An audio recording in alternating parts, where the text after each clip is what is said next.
One thing I can't believe that I haven't covered yet is the trains and use of trains in Norwegian culture. So it's probably not surprising to any of you that we don't really use trains or public transport in America that much in general, right? And of course, you could say, and you would be correct, that there's just train usage more in general in Europe than in America.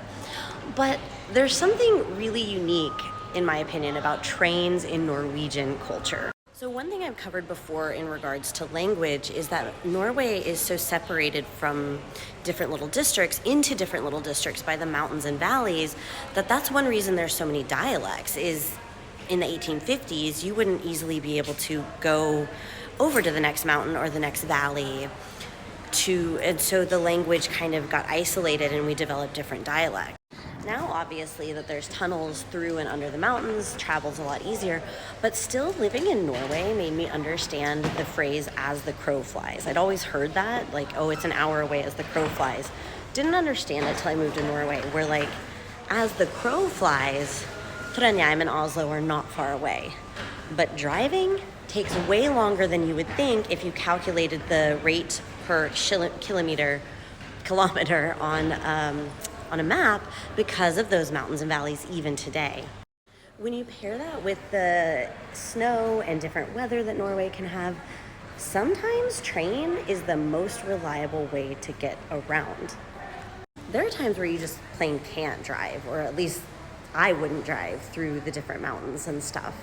And there's a saying, like, as regular as the trains tend to run pretty regularly without significant delays. Not to mention, we all know that Norway is beautiful and scenic, right? Tourists come all the time. If you've ever been on the Bergenbane as a not tourist, you are aware of how many tourists are on it. When I was trying to price tourism here before we moved, the train ride, Norway in a nutshell, is what you're told by everyone to do. It's one of those countries you come to for the scenery. And I think those of us who live here can often take for granted that we can take the train and just get the same scenery on a business commute if we need. I mean, look at this view. Can't beat it. And finally, I love that on a train, even though it might take a little bit longer than a flight within Norway, for me as a working mom, it makes me feel like my trip is starting a little bit earlier and I actually get that longer period of time to ease myself in to being in relax mode. You guys, if you're a mom, you probably understand you can't just like relax on cue. And so the train trip gives me that time, especially even if you're traveling with kids. Some of the trains have a play area. And like one time my daughter spent the entire 7 hours playing there. It was like I had a babysitter. It was amazing. I tell you, this thing kept my kid interested for 7 hours because usually there's another kid here.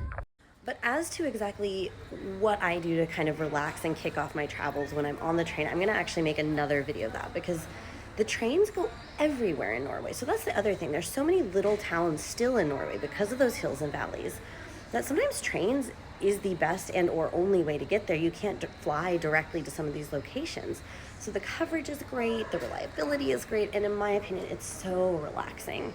The scenery is beautiful. I used to meditate and I would imagine that I was just on a rocking train. I think it's nice to sleep.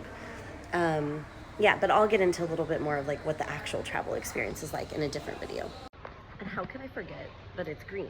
I mean, it's way greener than cars. Like, it's great for the environment, so you can feel good about it.